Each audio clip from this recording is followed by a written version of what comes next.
Hello. Hi. I am Robbie. I'm an online coach and a hybrid athlete. And I'm not talking about the does high rocks wearing a headband kind, the I'm jumping out like I'm a Viking attacking or, getting upset because someone ran in front of me in high rocks world. I just like to lift heavy and to run long distances. I want to look like I could run through a brick wall whilst also being able to run distances that are long enough that I push the limits of my mind, of my body, and also my partner's patience. I started this channel because I wanted to be able to deliver a little bit more of who I am in some content, tell my story as well, and hopefully be able to help people or potentially inspire people along the way. Share some insights, some coaching tips, some strategies that I use, as well as telling my story. And hopefully some people can gain some positivity from that. If not, well, at least I'm gaining some practice talking into a camera. If you're new around here, which you probably are, hit that subscribe button below. Apparently it helps. And also if you could like and comment and share this to your friends if you think that it might be helpful for them. That's the thing that I want most out of my content is that people want to share it because people want to see it. And if you have some advice, drop it below and that would be helpful as well because, there's always ways that advice can help out there. Quick thing, I do have a bit of a script for this video, but I'm not wearing my glasses. And because basically if I do, you'll see that there's like some reflection on there. When I bought the glasses, I specifically got sold the lenses because they told me that they wouldn't reflect light. And yet here we are, a couple years later, $500 later, and they reflect light. So I'm going in blind. If I start squinting or looking down too much, that is probably why. But you're in this video, you probably clicked on it because you were like, oh, that sounds interesting.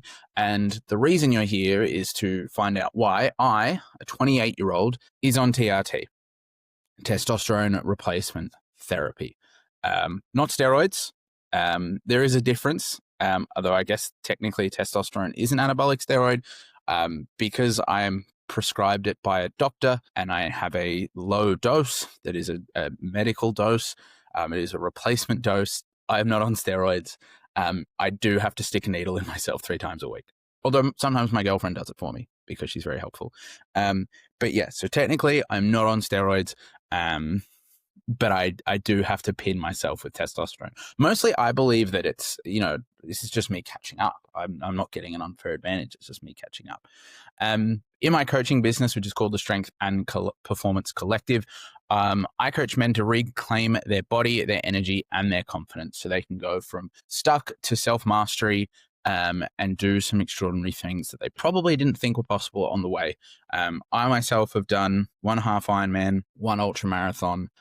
This year I've done like a medium course triathlon, so a little bit longer than Olympic one, a half marathon, my first ever high rocks, although I know I trash people. It was fun. It's just the people that do it suck.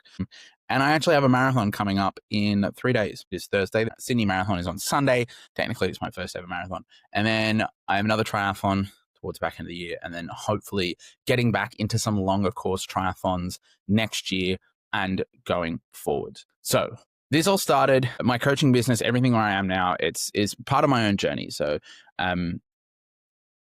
throughout my time, throughout my life, especially since I have sort of like become a coach multiple times, I have dropped into burnout, fatigue, low energy, a brain and a body that just couldn't do what I wanted it to do. And sort of every time I have managed to build myself back out of it every time, but it was always short-lived. I could never consistently put on a whole 12. I've never had a good 12 months, probably ever, but definitely most recently. I'm improving a lot. I'm definitely not a finished product, nor will I ever be. But I've started to physically fit into my identity. I have started now, but as recently as 6 months ago, I was at rock bottom again. My physical results, they struggled to make sense because I was putting in good work. I was training regularly. I was doing good, proper strength training. I was doing good conditioning training. Through various times, I'd managed the load to avoid burnout. I ate a mostly whole foods diet and would regularly put myself into, well, not regularly, but at times would put myself into a deficit to make sure that I wasn't sort of overloading in terms of my body weight. But my strength always seemed to struggle to go up. I had gone from someone who, that's the thing, like earlier in my life when I was a teenager, and when I was in my early 20s, my strength would go up quickly and I would build muscle really quickly. And I got pretty good, like my dropping of fat was pretty quick as well. That all started to slow down. It just wasn't happening as fast. My strength completely plateaued. My muscle growth dropped, and even went backwards. And I would put on fat. I would get really inflamed and flabby and soft really, really quickly. That was just my physical condition. Energy wise, I really struggled to get through days. I was still doing face-to-face coaching, and as a face-to-face coach, at one point I was doing somewhere between 30 to 40 sessions a week pretty consistently and getting through it, and feeling, not completely burnt out by the end of the week. As when it started having these issues with the energy, it actually got to a point where I was finding that I would, if I did 8 sessions in a day, I would not be able to do anything for the rest of the day. Like if I did 8 sessions by like 1 o'clock, the rest of the day was a write-off, no training. I would, come and just lie down on the floor at home. The dog would come and, cuddle with me, but I couldn't get through more than like 4 or 5 hours worth of doing anything before I was completely floored. Mentally, I was pretty bad. I struggled, as I said, to get to lunch. I felt like sleep wasn't helping. I wouldn't be recovered in the morning. And then in the evening, which is a pretty clear sign that like cortisol and melatonin are out of whack, because in the morning, I would be really, really exhausted. In the evening, I would be aroused. I'd be awake. Not in that way, in aroused. I'd be awake. I'd be ruminating, all that kind of stuff. As I struggled to get through in the morning. Sometimes I struggled to get through training sessions. My emotions were all over the place. I became such a shit person to deal with. Upset. I'd get frustrated at things. I'd get really shitty at like really minor things.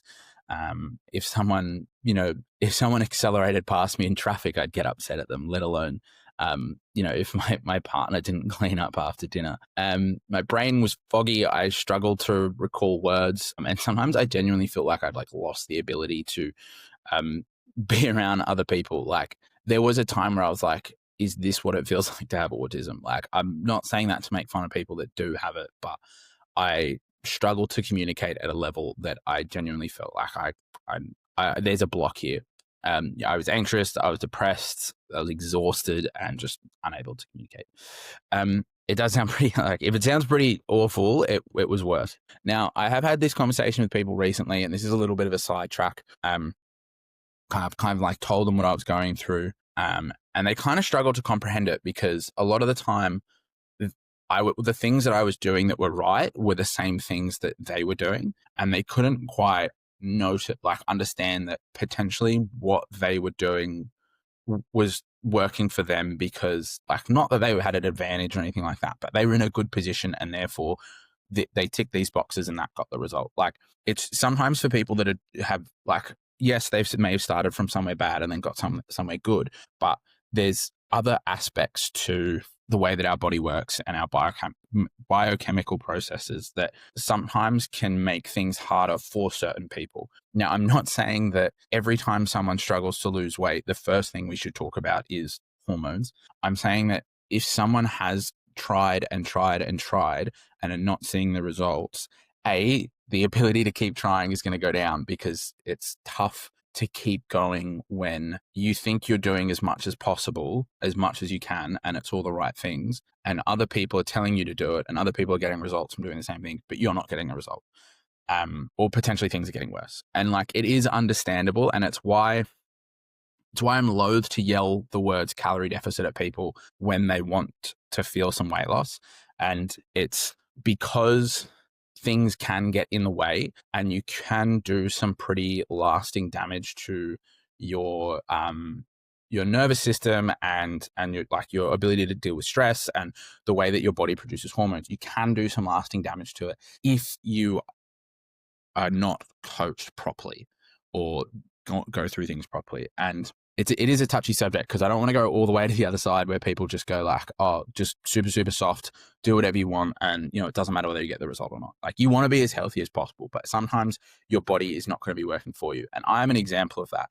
And there's so many people, so many men, especially, like, I know that like women definitely have a tougher job than us when it comes to hormones, like far tougher. But what we're starting to see now is more and more men getting like fucked up. And I personally don't believe that it's like men are getting fucked up more these days than they were 20, 30, 50, 100 years ago. But I think that we're absolutely noticing it because men's health is becoming something that we talk about a little bit more. And because we're talking about it more people are paying attention to it, and therefore more people are struggling. But I actually think that like some of the stuff that I was going through, even a man 20 years older than myself right now, if he was going through that, it would not be seen the same. And if we went back like 50 years ago, that man was just lazy. He'd probably become obese. He'd probably compensate with a lot of alcohol and bad food, and then probably just get himself to an early grave. And that's just the unfortunate thing of what happened a few years ago. Now, because we have a better understanding of science and the way our health works, and we can get proper support, I think we're noticing it a little bit more. With that in mind, if someone like, I know it's hard to comprehend if you are someone things have gone well for you. It's hard to comprehend that someone might not get the same result from doing the same work, but it happens. And I think that's why we have coaches. That's why I exist. That's why other coaches exist, is because our job is to look at each case on its own merits and each person on their own life and deal with it that way. But anyway, that's a bit of a sidetrack. Let's go back to my story. And let's skip to my childhood. So little Robbie, young Robbie, he loved sport. I was incredibly active. My parents made sure I ate reasonably well. I enjoyed moving. I enjoyed being outside. I wanted to be a professional athlete. That was everything that I dreamed of. Now, I wasn't a freak athlete, if you couldn't tell. I wasn't some child prodigy, but I was decent enough. So I think any issues that I had did not begin then, or at least weren't at the point where they could become an issue then. Maybe there was the beginnings, but it wasn't exactly where it all started. I think there was, I was active. I ate well. No teenager sleeps well. And, I could concentrate when I wanted to. I don't think that was the problem. After I finished school, I had my first year out of school, I was actually I didn't drink that much. I think I was reasonably healthy. But my second year out of school, I started working at a bar. I started playing rugby at a local rugby club. I went to university. It was a bit of a triple threat of like things that are going to cause bad health habits. And again, I was in my 20s, so it should be okay to do it. But if we look at it this way, I drink 4 or 5 times a week, often binge drinking and often out very late. I did use some drugs. That's all right. I didn't eat very well and I didn't sleep very well at all because I was working late or out late drinking. I was often going to bed at like 1, 2 a.m. and waking up at, 10:30, 11 o'clock. Didn't eat very well. I wasn't exercising much. I worked in hospital. I was bartending. I had a couple of bartending jobs, but I was never I was on my feet a lot, but I wasn't, going to the gym regularly. I wasn't doing specific training. I didn't have a program or a coach. I did play rugby, but that was like Tuesday and Thursday nights, a little bit of conditioning and then training. And then on a Saturday I'd play. So whilst they are burning, most people, training for rugby and then playing is actually negative for their physical condition. That's why they have to do other training around it. That's just kind of how it works. And on top of that, I didn't have a plan. I was going nowhere. I was rudderless. I was just kind of drifting along. And then things started to get a bit overwhelming. And then I was diagnosed with depression and anxiety. And if we have a look at everything that was going on in that time, this may have been the beginning of things. It may have shown that I was running, sitting at a little bit lower levels to begin with, or when it comes to testosterone.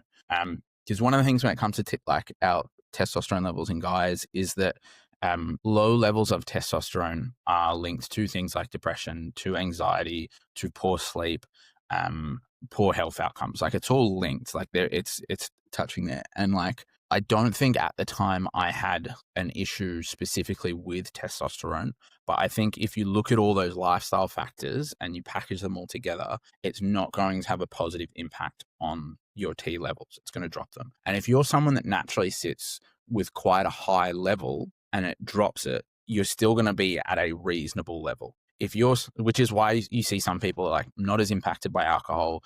They can appear to like eat worse and still get good results. Things come a bit easier to them.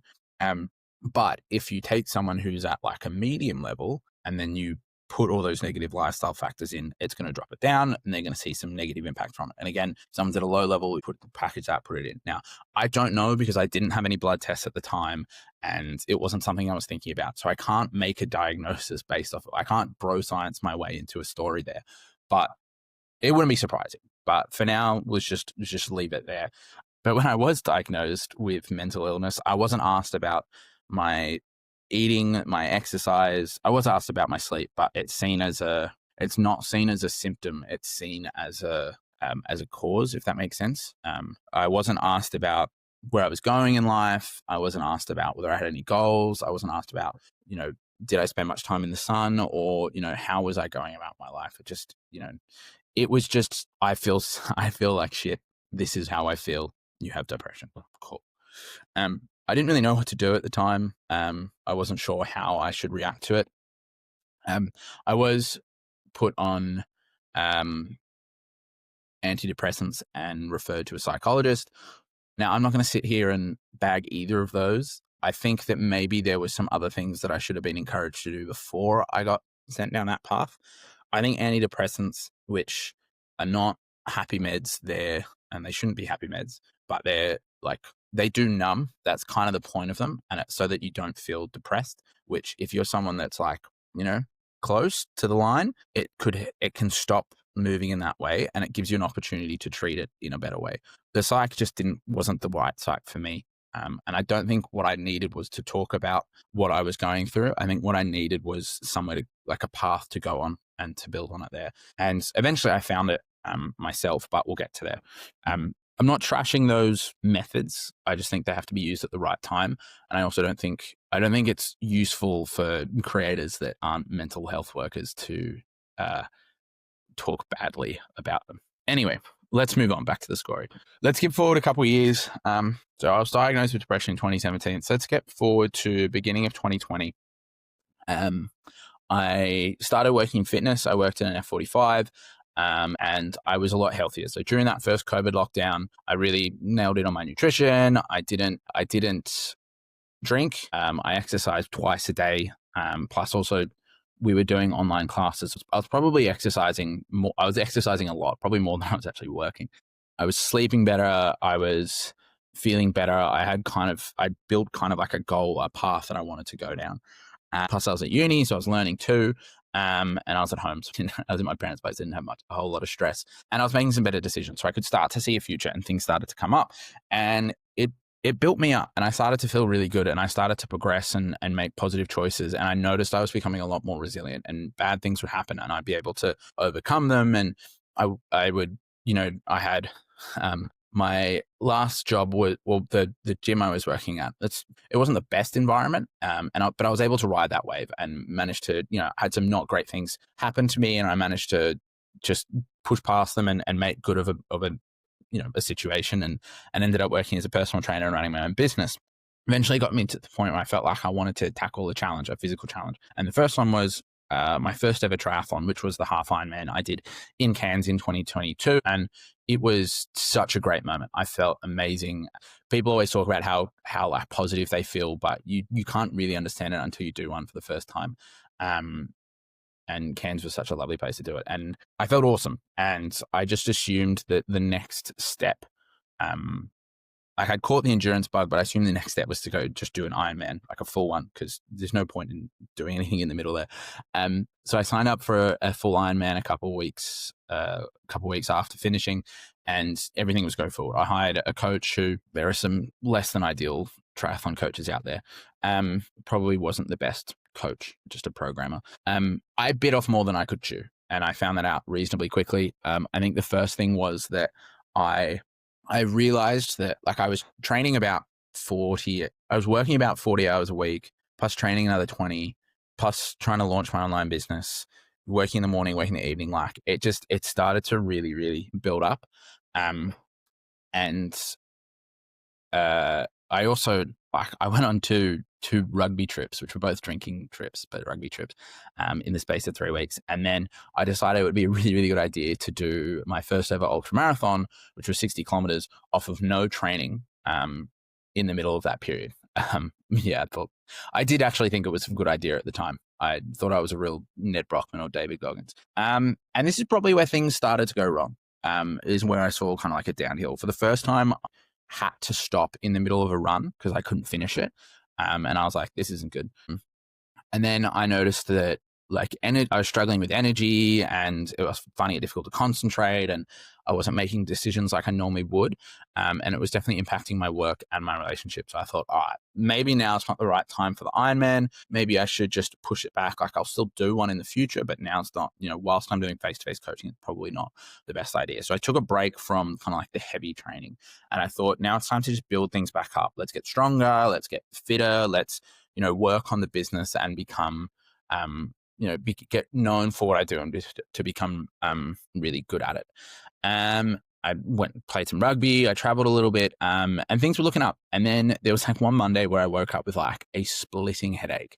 And I started to get these more since then. It's where I can't like think. So I get a headache, but it's like my eyes hurt a little bit, and I can't really process thoughts.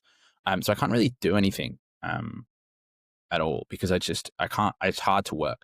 I thought I was getting sick, but it kind of like didn't go away. And then I started to struggle to sleep. As I said, I struggled to think. I couldn't train because I was like, I'm just exhausted. I've got nothing to give here. And things just weren't like going well. So I took a full-on pause from everything, and I went to my doctor, and I got some bloods done, and nothing really popped up. And these were just the generic bloods that you get from a doctor. Eventually I did start to get better, but then in sort of like conversations with my coach, a good friend, Dave, he suggested getting a specific test and having my testosterone looked at as well. And it came to this, hoping to post it there. My total T was at 12.7 in the range of 8.3 to 29. And my free test, which is the more important one, was 318 in a range of 255 to 725. Now, I know you're looking at that and thinking, well, they're in the range, right? Like, there's a low end of the range, but they're in the range. But the issue here is that that range is for all adult men. So from 18 to whatever. I was 26 at the time. So in theory, my testosterone should be higher than what you would expect of a man in their 40s or 50s. And yet I'm being marked off the same range. And if I'm at the lower end there, then it means that in theory, actually my test is going to start dropping, which means eventually it's going to fall below a number. But it's like at the moment, like at that point I said I was feeling better, but I'd already gone through a negative period, a period with bad symptoms, like with symptoms, which like I was struggling, things weren't going well, and I had low tests. So to me, there's a connection there. Anyway, we thought that like putting needles in me at 26 is probably a bit early. So we're like, all right, let's try and go a different way. Let's try and do this like naturally. So tried some supplements, boron and zinc we used, which there is some research that suggests it might help. Cleaned up eating a lot more. Drinking was pretty much cut out from then. And training was, we started low and then started building it back up. And we were like, all right, let's try and get to a good level naturally. So that test was in October 23. So we skipped forward to March 2024. And I just had moved in with my partner, Jamie, and I'd gotten back into sort of like some regular running and started to building it up. I had this goal of potentially doing the Bondi to Manly race at the end of the year. We had a big holiday coming up. We had 7 weeks of traveling coming up. And things looked up. And then I was midway through a run, and it was just a tempo run, like an easy, like you shouldn't feel like you're going to struggle here, tempo run. It wasn't a double day, so I had already trained upper body, but it wasn't a huge session, and I just broke down. I couldn't run. Even walking was difficult. I couldn't think. My vision was blurring. I felt dizzy.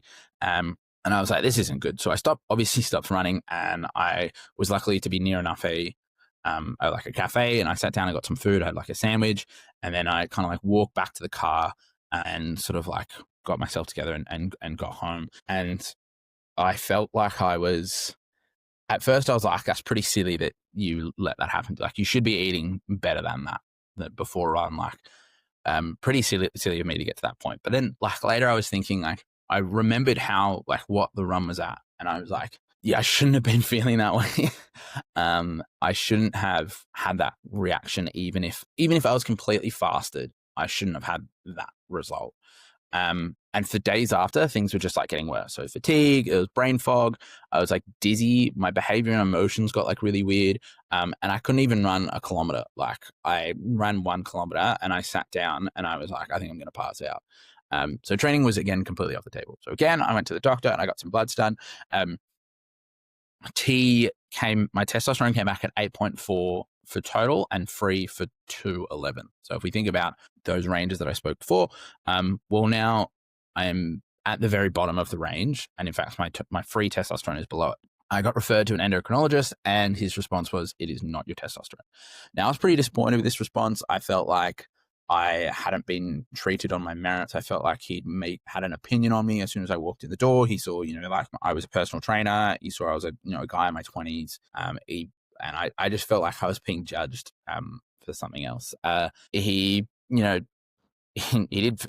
felt my nuts. He didn't, like, with endocrinologists, they look specifically for symptoms that they can see. So it's like breast tissue. Now, I had like a soft check. Like, I didn't have pecs. I had fat there. Like, I don't know whether it was breast tissue or not, but like he was like, oh, it's not.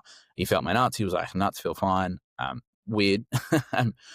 And he was like, it's not your testosterone. And he was like, he said, I got my bloods done at the wrong time. I should have got them done in the morning. And I was like, well, I've got my bloods done in the morning before and the results are pretty similar. And I was like, am I not displaying like all the symptoms that I've told you I'm having? Are they not what you would expect of someone that is on low testosterone? And he was like, no doubt if we give you testosterone, you'll feel better. But some people just work better on lower levels than others. And I was like, okay, but I'm not working well. Like, that's the thing. I'm not in a good spot. Like, things aren't positive. And I was like, I don't want to be jabbed. I don't want to have to, pick up a lifetime of medicating. But I was like, what can we do? And he was like, it's not your testosterone. I was like, well, that's not helpful at all. And I said, what could it be? And he goes, it might be cancer. I'm still alive. It's 2 years later. I'm still alive. So it's probably not cancer. So yeah, I was like, all right, well, I can only control what I can control and I can only manage what I can manage. So drinking was completely off the table, no more. And I sort of like was eating as well as I could. I was sleeping as well as I could. I was focusing on just like getting through some strength training, like as much as I felt was like possible. And I was just trying to get by. Things weren't necessarily getting worse, but they also weren't getting better at the time. And then my coach was like, well, how about we try a naturopath? It might be like a naturopath might help from, it might be a gut thing and you can go that way. So we did some poo testing and she diagnosed me with leaky gut, which there is like, look, I was having some issues and they were definitely gut related. And then she said it's leaky gut. There's some people that say that leaky gut isn't a thing. I don't know. But like my gut wasn't great. I was pooping a lot in the mornings. Especially when I was at work. I think my max was like 8 or 9 before midday. And I would like need to run to the toilet like within an hour of eating. I would eat and then I'd do a 40-minute session and I was like, I need to poop. So yeah, there was some gut stuff and we worked on healing it. So as best as we could, I spent like well over $1,000 on supplements, did some time off gluten and had a pretty strict regime. And then my gut did improve, but nothing else really had. So there was clearly room to improve on the gut, but the fatigue was just there, potentially even worse. And then throughout this period, I had been getting more blood tests and I was seeing the exact same results. And so by this time, I'd made what I felt was every lifestyle change possible that I could. I tried supplements, I tried the gut route. Like I wasn't seeing positivity. And now like throughout this experience, I had spoken to my coach about TRT. We had discussed it. We had, talked about, we'd researched it, and he actually is also on TRT. He never encouraged me to jump on it. He just said, like, let's find the best solution for you. We'd considered it, but I didn't want to. I didn't want to go down that path and then spend a lot of money and then get told, no, it's not for you. I didn't want to spend a lot of money. I didn't want to commit to something specifically for the rest of my life without knowing that I'd exhausted all options beforehand. And I wanted to make sure, like, it was the testosterone. It's a big commitment. Like, I mean, I'm spending roughly $2,000 a year on the whole thing when you include blood tests and consults, plus obviously the meds. I have to needle myself 3 times a week. I have to remember it. Had some issues with like post injection pain. We'll get to that later, but it wasn't something that I was like huge. Like, there's also traveling with it. You got to travel with a fairly controlled drug and syringes, which can get a bit weird. And there are obviously side effects, like hair loss, which, I mean, I was already losing my hair, shrunken nuts. You can get, man tits, acne, other stuff like that. So it is a significant decision to make, especially when you haven't had kids, because it can impact your ability to have children. But at this point, I feel like there was no real other choice. And it wasn't just that I wanted to see improvements. I just wanted to feel like a person again, because I felt like a shell. Like, I didn't feel real. I felt like I was just drifting along. I had said that all the way I felt mentally and like physically was how I felt when I had been diagnosed with depression, but all the things that I had done after being diagnosed with depression had improved where I was at, and I was doing them now, but I was seeing no improvement.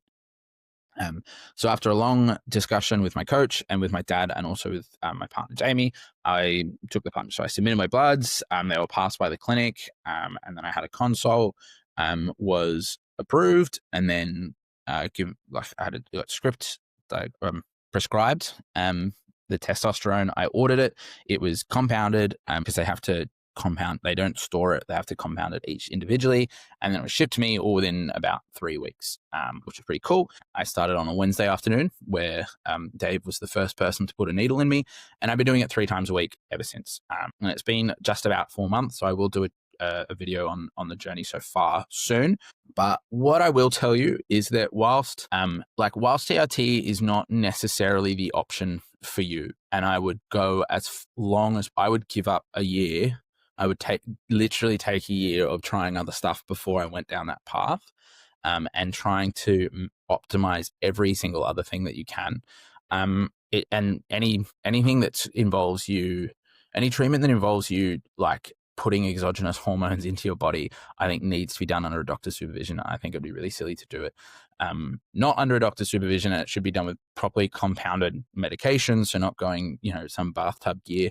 But I think the lesson here is more about taking action. So like throughout this time, like if I hadn't taken action when I was younger, I, would still be this kind of like depressed alcoholic 20-year-old.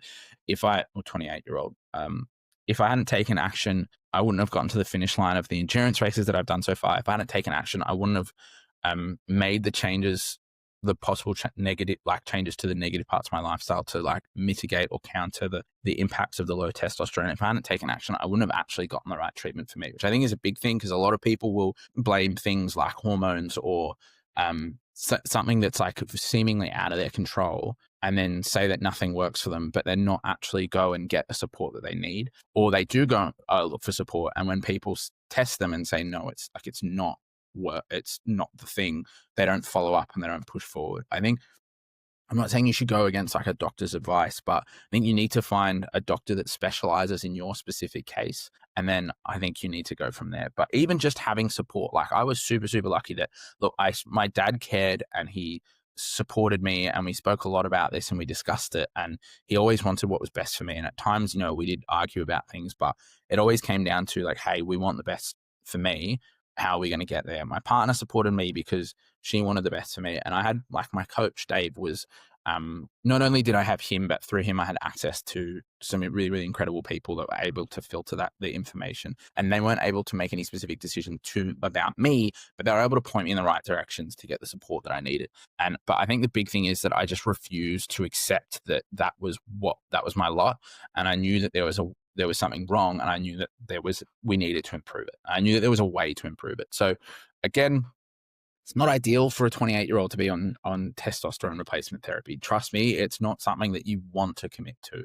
I think people see that, like, they see physical results, they see people getting stronger, they see people getting leaner, and they assume that what has happened is that that person was doing nothing, and then they started taking testosterone, and then everything changed for them, and they still doing nothing. Like, I was working hard before, I was eating well before, I was training well before. My body could not deliver what I wanted it to. And then now I've given it a bit of a bit better position to deliver what I want from it. And so, yes, I am putting on muscle and I am, like, looking better. I am leaner. But the big things for me is that I have energy. I feel like a human. I can be there for my partner. I can, if I'm not feeling well, I can still like feel like I can get through a day. And those were the big things, and they are all positive changes, and they didn't come just from jabbing myself with needles. They came from taking action, and whether that action is to get yourself medicated, or whether that action is just to get some support, or whether that action is just to take some daily habits and start compounding them and stacking them so that you start seeing a result. Because nothing is going to happen if you don't take action. But also, that action isn't a one-day thing. It's not, I've done one thing, it's all done now, why don't I have a result? The action needs to happen consistently over and over a period of time. And that period of time may be a year or more, but it's just something that you have to deal with. Look, if you made it this far, thank you for watching. Even if this is just a way for me to download, it's good to do it. And if it helps you, it's a win.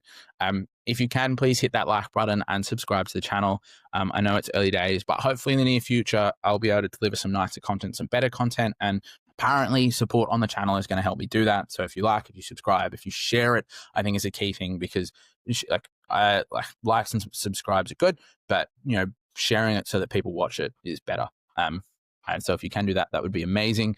And if you have any questions, feel free to drop them below or shoot me a message. If you want to know more about me, specifically my Instagram, should be in the caption below, or you can just search at Coach Robbie SXP, all lowercase. Robbie spelled ROBISXP is the end there. On Instagram, I'll be there. I also have a weekly newsletter. So if you go to the link below and sign up, I have got some information about my coaching there as well, but you'll also get a weekly newsletter, which you'll be able to get, and you'll be able to get early access to any content or coaching availabilities in the coaching program, which is the Built for More system. So if you click on that link, you will find out more about the Built for More system, which I will talk more about in a different video. But if you click on the link and sign up, you'll get that information, but you'll be part of the inbox. So you can just ignore, if you're not interested in coaching right now, but you want the newsletter, just ignore the link there. You'll still be subscribed. And if you're ready to take action and become part of the Built for More system, click on that link still, and you'll get the information, or comment action, and I'll be in touch with some details about how you can become part of the Built for More. But otherwise, thank you so much for watching. I will talk to you very soon. I am Robbie. This is my first video.